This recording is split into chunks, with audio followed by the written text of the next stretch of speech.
हरे कृष्णा। दंडवत प्रणाम सभी भक्तों को। आज के सत्र में हम भगवद गीता के दूसरे अध्याय के 17वें श्लोक से शुरुआत करेंगे। तो पहले हम वंदना करते हैं। वंदेहं श्रीगुरो श्रीयुतपदकमलं श्रीगुरून् वैष्णवांश्च श्रीरूपं साग्रजातं सहगणा रघुनाथान्वितं तं सजीवं साद्वैतं सावधूतं परिजनसहितं कृष्णचैतन्यदेवं श्रीराधा कृष्णपादान् सहगणा ललिता श्रीविशाखान्विताश्च वन्देऽहम् ॐ अज्ञानतिमिरान्धस्य ज्ञानाञ्जनशलाकया चक्षुरुन्मिलितं येन तस्मै श्रीगुरवे नमः। गुरवे गौरचन्द्राय राधिकाय तदालये कृष्णाय कृष्णभक्ताय तद्भक्ताय नमो नमः। वाञ्छाकल्पतरुभ्यश्च कृपासिन्धुभ्य एव च पतितानां पावनेभ्यो वैष्णवेभ्यो नमो नमः। भज श्री कृष्ण चैतन्य प्रभु नित्यानंद श्री अद्वैत गदाधर श्रीवासादि गौर भक्तवृंद। हरे कृष्णा कृष्णा कृष्णा हरे हरे, हरे राम राम राम हरे हरे। तो सर्वप्रथम मैं मेरे गुरुदेव ओम विष्णुपाद अष्टोत्तर शत श्री श्रीमद् भक्ति विभूत बोधायन गोस्वामी महाराज के चरणों में वंदन करता हूँ। तत्पश्चात परम गुरुदेव नित्यलीला प्रविष्ट ओम विष्णुपाद अष्टोत्तर शत श्री श्रीमद् भक्ति प्रमोद पुरी गोस्वामी महाराज के चरणों में वंदन करता हूँ। और जगत गुरु नित्यलीला प्रविष्ट ओम विष्णुपाद अष्टोत्तर शत श्री श्रीमद् भक्ति सिद्धांत सरस्वती ठाकुर गोस्वामी श्रील प्रभुपाद के चरणों में वंदन करता हूँ। और यह सत्र हम 17वें श्लोक से शुरुआत करते हैं। अविनाशी तु तद्विद्धि सर्वमिदं तदं विनाशमव्ययस्यास्य न कश्चित् कर्तुमर्हसि। अन्वय। येन जिसके द्वारा इदम सर्वम ये सब शरीर तमम व्याप्त तत् उस जीवात्माओं को तू किंतु अविनाशी विनाश रहित विधि जानो कश्चित कोई भी अव्ययस्य अस्य इति इस अविनाशी आत्मा का विनाशम कर्तुम विनाश करने में न अर्हति समर्थ नहीं है। अनुवाद।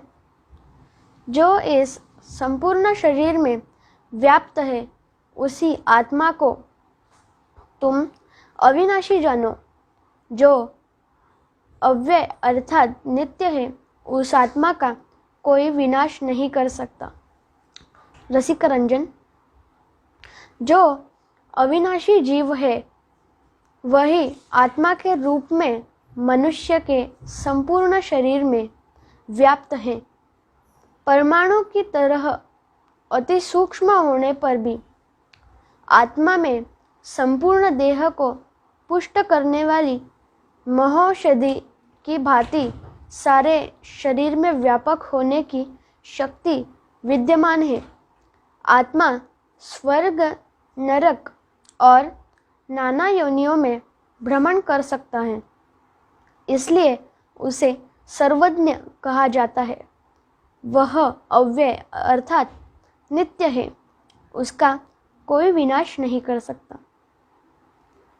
यहाँ सत्य वस्तु का नाश नहीं है, इसका अर्थ स्पष्ट करते हुए कहते हैं, जो इस समग्र शरीर में व्याप्त है वही अविनाशी जीवात्मा स्वरूप है।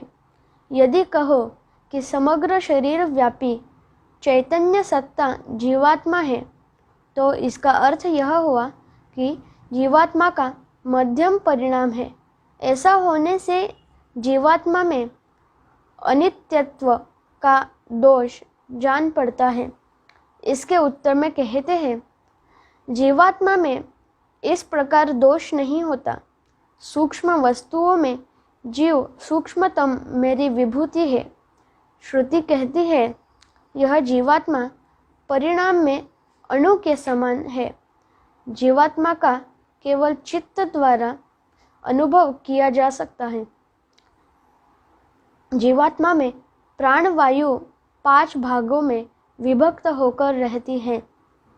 एक केश के अग्रभाग के 100वें का पुनः 100वें भाग के बराबर जीवात्मा का स्वरूप है। अर्थात जीवात्मा को एक केश के अग्रभाग के 10,000वें हिस्से के समान सूक्ष्म जानो। जीवात्मा का अति क्षुद्र स्वरूप होते हुए भी आत्मदर्शीगण इसका अनुभव कर सकते हैं। इन सभी श्रुति वचनों के अनुसार का स्वरूप, जीवात्मा का स्वरूप परिणाम में परमाणु के समान निर्णित हुआ है। जीवात्मा द्वारा संपूर्ण शरीर में व्याप्त चैतन्य शक्ति किस प्रकार अवस्थित है, जिस प्रकार लाख में जड़ित महामणि या महाऔषधि का एक छोटा टुकड़ा मस्तक अथवा वक्षदल पर रख देने से संपूर्ण शरीर को शक्ति प्राप्त हो जाती है, उसी प्रकार अति सूक्ष्म जीवात्मा भी एक स्थान है। स्थान से ही संपूर्ण शरीर में चैतन्य शक्ति व्याप्त करता है। इसमें कुछ असंगत नहीं है। इस देह के अधीन होने के कारण ही जीव स्वर्ग, नरक अथवा नाना प्रकार की योनियों में गमन करता है। दत्तात्रेय प्राण को लक्ष्य करके कहते हैं, ये संसरते पुमान, अर्थात जीवात्मा प्राण रूप उपाधि सहित संसार में भ्रमण करता है। यह जीवात्मा सर्वगामी है, इसलिए अगले श्लोक में कहा गया है कि यह असंगत नहीं है। अव्यय नित्य जीवात्मा के विषय में श्रुति प्रमाण है। नित्यो नित्यानां चेतश्चेतनानां एको बहुनां यो विदधाति कामान। यह कठोपनिषद के दूसरे अध्याय के दूसरे श्लोक में बताया गया है। अथवा यदि कहा जाए कि जीवात्मा और परमात्मा ये तीनों मनुष्य, पशु, पक्षी आदि में सर्वत्र देखे जाते हैं। इनमें से प्रथम 2 अर्थात देह और जीवात्मा का तत्व नासतो विद्यते भावः श्लोक में कहा गया है। तीसरी अर्थात परमात्मा वस्तु का तत्व क्या है, इसके उत्तर में कह रहे हैं, अविनाशी तो तू। श्लोक द्वारा संपूर्ण जगत में व्याप्त परमात्मा को विनाश रहित जानो। कोई भी इस अव्ययी परमात्मा का विनाश करने में समर्थ नहीं है। इसलिए परमात्मा माया तथा जीवात्मा के स्वरूपतः भिन्न है। 18वां श्लोक। अंतवंत इमे देहा नित्यस्योक्ता शरीरिणः अनाशिनो प्रमेयस्य तस्माद्युद्धस्व भारतः। अन्वय, नित्यस्य सदा एक समान, अनाशिनः नाशरहित, अप्रमेयस्य न मापने योग्य अति सूक्ष्म शरीरिणः जीवात्मा का इमे देहा ये समस्त देह अंतवंतः नाशवान उक्ता कहा गया है। भारत, हे अर्जुन, तस्मात् इसलिए युद्धस्व युद्ध करो। अनुवाद, नित्य अविनाशी और अप्रमेय जीवात्मा के ये सब भौतिक शरीर नाशवान है, इसलिए हे भारत, तुम स्वधर्म का परित्याग ना करके युद्ध करो। रसिकरंजन, यह शरीर अनित्य है, किंतु शरीर में रहने वाली जीवात्मा अविनाशी है। जीव या जीवात्मा अति सूक्ष्म होने के कारण मापे जाने योग्य नहीं है, अर्थात अपरिमेय है। इसलिए हे भारत, तुम शास्त्र विहित स्वधर्म का त्याग न कर युद्ध करो। रसिका स्वादिनी, इस श्लोक में नासतो विद्यते भाव अंश का अर्थ स्पष्ट करते हुए कहते हैं कि नित्य, नाश रहित, अप्रमेय अर्थात अति सूक्ष्म होने के कारण जीवात्मा दुर्जेय एवं सुख दुख आदि से विमुक्त है। इस देह को नाशवान कहा गया है। हे अर्जुन, इसलिए युद्ध करो। शास्त्र विहित स्वधर्म त्याग अनुचित है। इसके पश्चात 19वां श्लोक, य एनं वेत्ति हन्तारं यश्चैनं मन्यते हतम् उभौ तौ न विजानीतो नायं हन्ति न हन्यते। अन्वय, यह जो व्यक्ति एनम जिस जीवात्मा को ने इस जीवात्मा को हंतारम विनाश करता वेत्ति मानता है, यह च एनम एवं जो बहु वे दोनों ही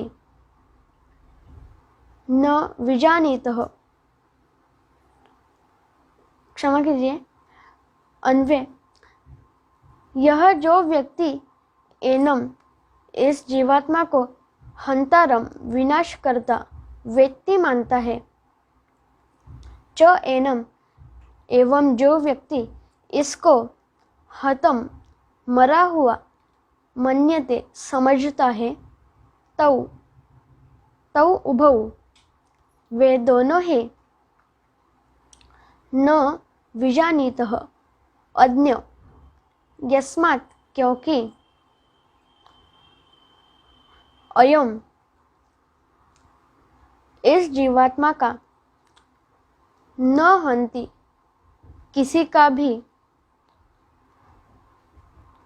वध नहीं करता, न हन्यते किसी के भी द्वारा मारा नहीं जा सकता। अनुवाद, जो व्यक्ति इस जीवात्मा को वध करने वाला तथा वध होने वाला समझते हैं, वे दोनों ही आत्मा के स्वरूप के विषय में कुछ नहीं जानते, क्योंकि आत्मा ना तो किसी की हत्या करता है और ना ही किसी के द्वारा मारा जा सकता है। रसिकरंजन, जो ऐसा जानते हैं कि एक जीव दूसरे जीव को मारता है एवं जो ऐसा जानते हैं कि एक जीवात्मा दूसरे जीवात्मा के द्वारा मारा जा सकता है, वे दोनों ही कुछ नहीं जानते। जीवात्मा न तो किसी को मारता है और न किसी के द्वारा मारा जा सकता है। हे सखा अर्जुन, तुम आत्मा हो, न तो तुम मारने वाले हो और न ही मारे जा सकते हो।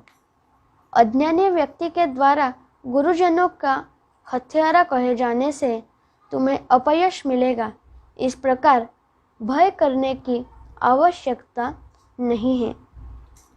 रसिकास्वादिनी, हे सखा अर्जुन, तुम जीवात्मा हो। तुम ना तो किसी हत्या क्रिया के कर्ता हो और ना ही इसके कर्म हो।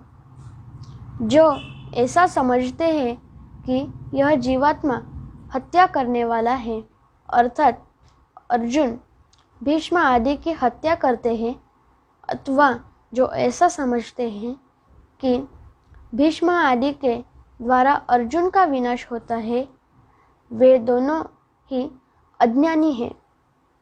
क्योंकि आत्मा ना तो किसी द्वारा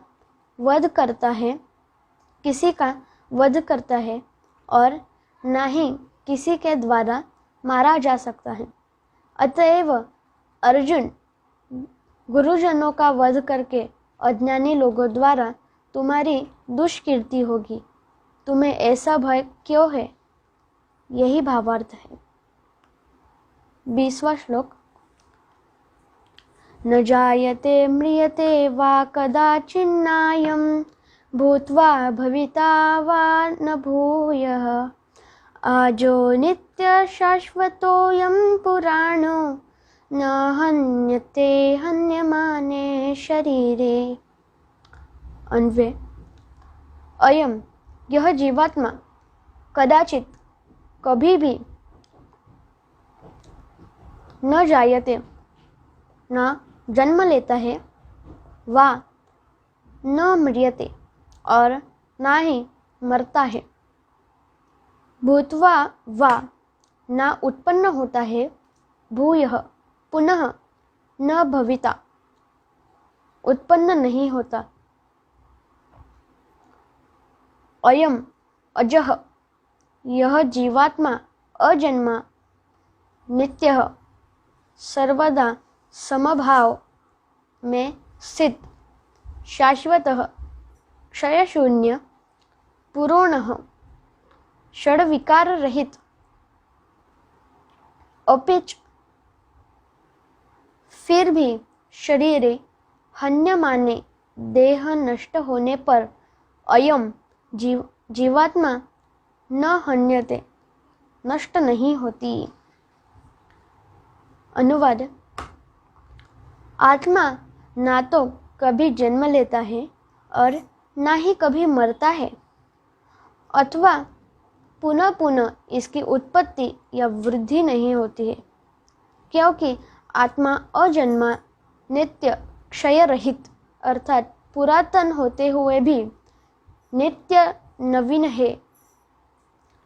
जन्म मरणशील शरीर के विनष्ट होने पर भी आत्मा का विनाश नहीं होता। रसिकरंजन। जीवात्मा अज अर्थात जन्म रहित है, नित्य अर्थात हमेशा रहने वाला है। भूत, भविष्य और वर्तमान, ये तीनों काल भी इसे ध्वंस नहीं कर सकते। इसका जन्म मृत्यु नहीं है, अथवा बार बार इसकी उत्पत्ति एवं वृद्धि भी नहीं होती। यह पुरातन होते हुए भी नित्य नवीन है, कभी मरता नहीं है। जन्म मरणशील शरीर के साथ इसका कोई संबंध नहीं है। रसिकास्वादिनी। जीवात्मा के नित्यत्व का स्पष्ट रूप में प्रतिपादन कर रहे हैं। आत्मा ना कभी जन्म लेता है, ना मरता है। इस भाव से जीवात्मा के जन्म मरणशील होने का निषेध हुआ है। ना तो उत्पन्न हुआ था और ना ही पुनः उत्पन्न होगा। इसके द्वारा भूत या भविष्य में भी जीवात्मा के जन्म मरण का निषेध हुआ है। अतः यह जीवात्मा अज अर्थात अजन्मा है। यह अजन्मा जीवात्मा तीनों काल में विद्यमान है। नित्य अर्थात सर्वदा समभाव में विद्यमान, शाश्वत अर्थात सर्वकाल में विद्यमान। इस जीवात्मा का भूत, भविष्य अथवा वर्तमान तीनों कालों में ही विनाश नहीं हो सकता, इसलिए यह नित्य है। अगर पूछो कि दीर्घकाल से स्थायी रहने के कारण जीवात्मा जराग्रस्त हो सकता है, तो ऐसा नहीं है। पुराण अर्थात प्राचीन होने पर भी यह नवीन रहता है, क्योंकि शरीर के 6 प्रकार के विकार जीवात्मा में नहीं होते। वेदवादी यास्क ने कहा है, जायते अस्ति वर्धते विपरिणमते अपक्षीयते विनश्यति इति। शरीर में 6 प्रकार के विकार होते हैं। प्रथम विकार है शरीर का जन्म, दूसरा अस्तित्व, तीसरा वृद्धि, चौथा परिवर्तन, पांचवा क्षय एवं छठा विनाश। लेकिन आत्मा में इस प्रकार के विकार नहीं होते। इसलिए भगवद गीता के इस श्लोक में ना जायते द्वारा आत्मा का विनाश, नायम भूत्वा भविता द्वारा आत्मा का अस्तित्व, नित्य द्वारा आत्मा की वृद्धि, शाश्वत द्वारा आत्मा का क्षय एवं पुराण द्वारा आत्मा का परिवर्तन निषेध प्रदर्शित हुआ है। यदि कहो कि शरीर के मरने पर आत्मा भी औपचारिक मरण स्वीकार क्यों नहीं कर सकता, तो इसके उत्तर में कहते हैं, शरीर नाशवान है, आत्मा नहीं। शरीर के साथ आत्मा का संबंध नहीं है, इसलिए आत्मा का औपचारिक मरण नहीं हो सकता। 21वां श्लोक। वेदा विनाशितं नित्यं य एनमजव्ययम् कथं स पुरुष पार्थ कं घातयति हन्तिकम्। अन्वय। पार्थ, हे अर्जुन, यह जो व्यक्ति एनम इस जीवात्मा को नित्यम त्रिकाल नाश रहित, अजम जन्मादि रहित, अव्यम क्षय शून्य, अविनाशम एवं ध्वंस रहित वेद जानता है, स पुरुष वह व्यक्ति, कथम किस प्रकार, कम किसी को, घातयति वध करवाता है, वा कम अथवा किसको, हंति वध करता है। अनुवाद। हे पार्थ, जो व्यक्ति जीवात्मा को अविनाशी, नित्य, अजन्मा तथा क्षय रहित अर्थात अव्यय जानता है, वह पुरुष किस प्रकार किसी की हत्या करवा सकता है अथवा कर सकता है। रसिक रंजन। जो जीव को अविनाशी, नित्य, अज और अव्यय जानता है, हे पार्थ, वह पुरुष क्या किसी की भी हत्या करता है या हत्या करने की आज्ञा दे सकता है। रसिक आस्वादिनी।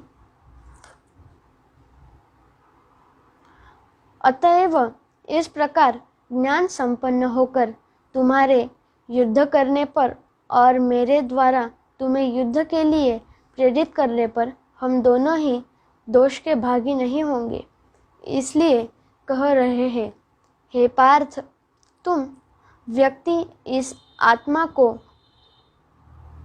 अज अर्थात जन्मादि रहित, अव्यय अर्थात क्षय रहित, अविनाशी अर्थात विनाश रहित एवं नित्य जानता है। वह व्यक्ति जैसे मैं किस प्रकार किसी का वध करवा सकता हूँ, अथवा वह व्यक्ति जैसे तुम कैसे किसी का वध कर सकते हो। 22वां श्लोक। वासांसि जीर्णानि यथा विहाय नवानि गृह्णाति नरोपराणि तथा शरीराणि विहाय जीर्णानि यन्यानि संयाति नवानि देहि। अन्वय। नर मनुष्य यथा जिस प्रकार जीर्णा निवासांसी पुराने वस्त्रों को विहाय त्याग कर अपराणी नवानी अन्य नूतन वस्त्र गृह्णन्ति ग्रहण करता है, तथा उसी प्रकार देही आत्मा जीर्णानि जीर्ण शरीराणि शरीर विहाय त्याग कर अन्यानि नवानि अन्य नूतन शरीर संयाति धारण करता है। अनुवाद। मनुष्य जिस प्रकार जीर्ण वस्त्रों को त्याग कर नए वस्त्र धारण करता है, उसी प्रकार देही जीवात्मा जीर्ण देह को त्याग कर पुनः एक नया शरीर धारण करता है। रसिक रंजन।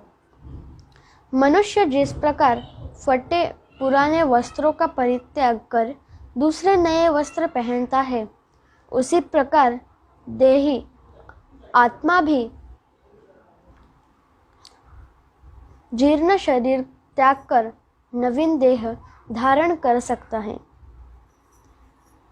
रसिकास्वादिनी।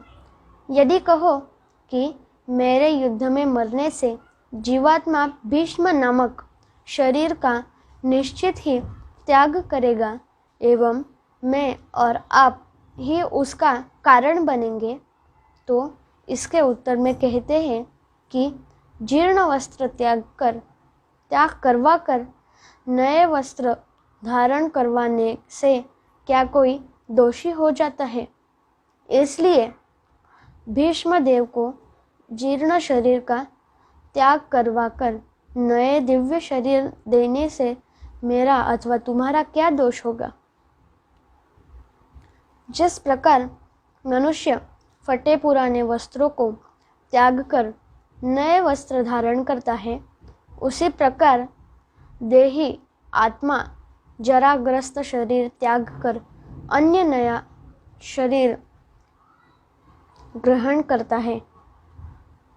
कर्मों के फल अनुसार प्राप्त शरीर के जीर्ण अवस्था प्राप्त करने पर विनाश अवश्य भावी है।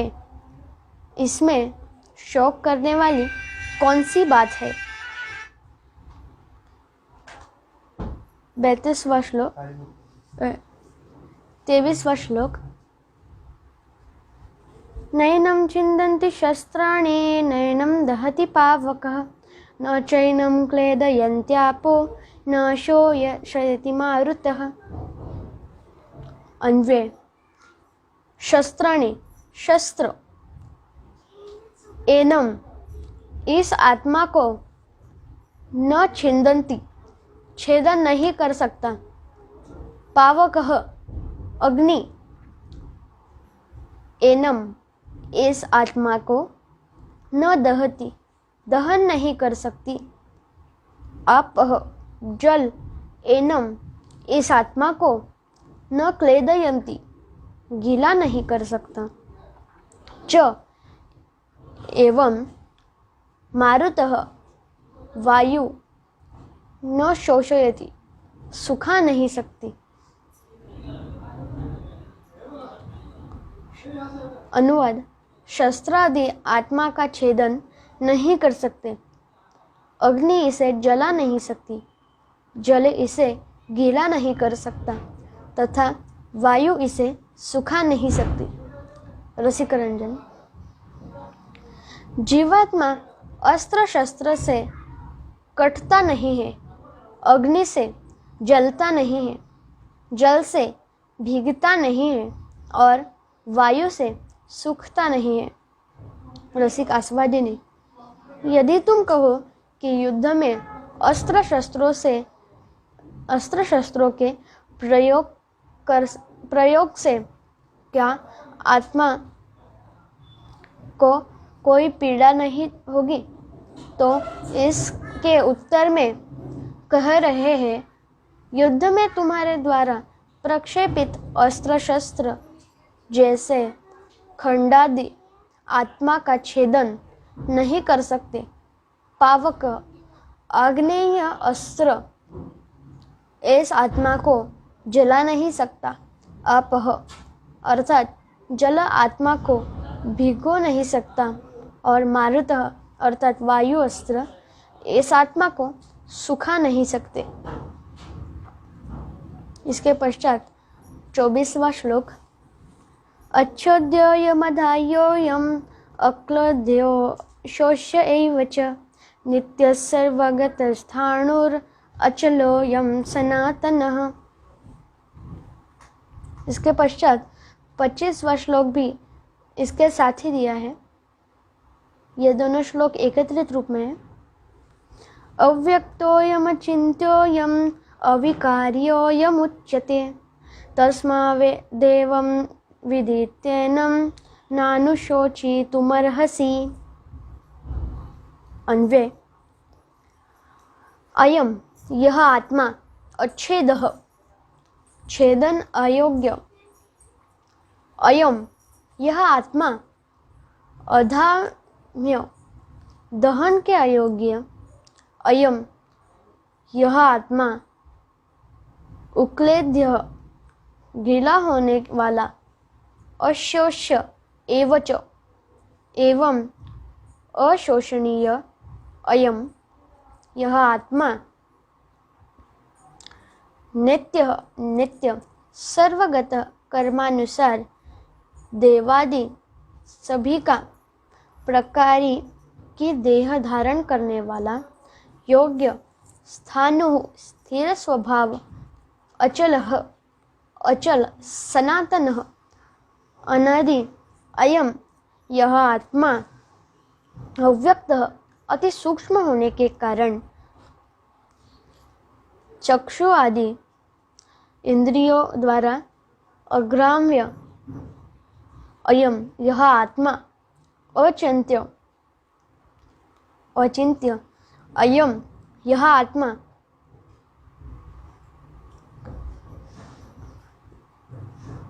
अविकार्य जन्मादि षड विकार रहित उच्यते कहा जाता है।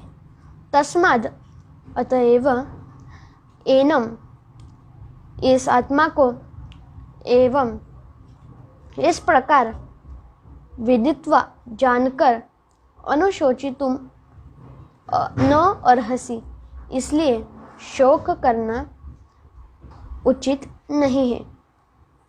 अनुवाद: यह जीवात्मा अच्छेद्य अधाह्य अक्लेद्य एवं अशोष्य है। यह नित्य सर्वगामी स्थिर अविचलित एवं सनातन अर्थात सदैव विद्यमान है। यह आत्मा अव्यक्त एवं जन्मादि षड विकार रहित कहा गया है। अतः इस जीवात्मा को इस प्रकार जानकर तुम अधिक शोक मत करो।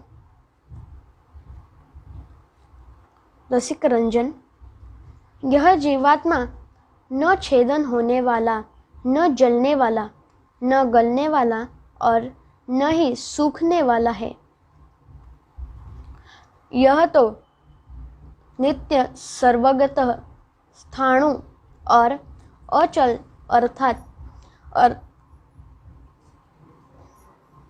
अर्थात स्थिर रहने वाला एवं सनातन अर्थात सदा रहने वाला है। इसे अव्यक्त, अचिंत्य और विकार रहित कहा गया है। अति सूक्ष्म होने के कारण इसे अव्यक्त और देह में व्याप्त होने के कारण अचिंत्य कहा गया है।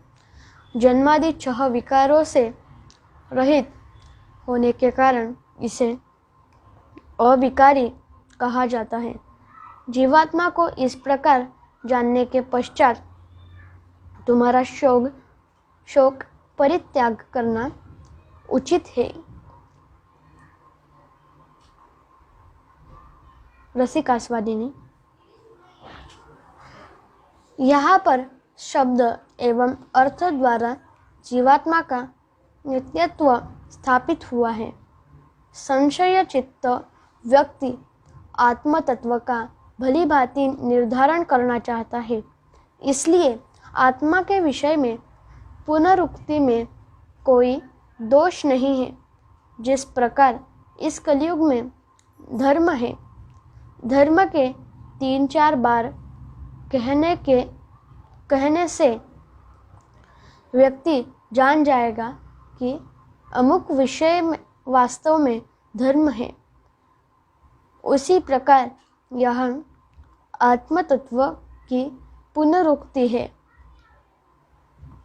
यह आत्मा अछेद्य एवं अदाह्य है। यह गल नहीं सकती, सूख नहीं सकती एवं नित्य है। अपने कर्मों के अनुसार यह आत्मा देव, मनुष्य, पशु, पक्षी आदि सभी योनियों में गमनशील है। यह आत्मा स्थाणु अर्थात स्थिर स्वभाव, अचल, सनातन अर्थात चिरंतर है। यह आत्मा ही शरीर में चैतन्य शक्तिमान के रूप में व्याप्त है, इसलिए यह अचिंत्य है। इसे तर्क द्वारा नहीं समझा जा सकता। यह आत्मा विकार रहित अर्थात पहले बताए गए 6 विकार शून्य है। इस आत्मा को इस प्रकार जानने से तुम्हें और अधिक शोक करना नहीं होगा। 26वां श्लोक हम अगले सत्र में पढ़ेंगे। धन्यवाद। हरि बोल।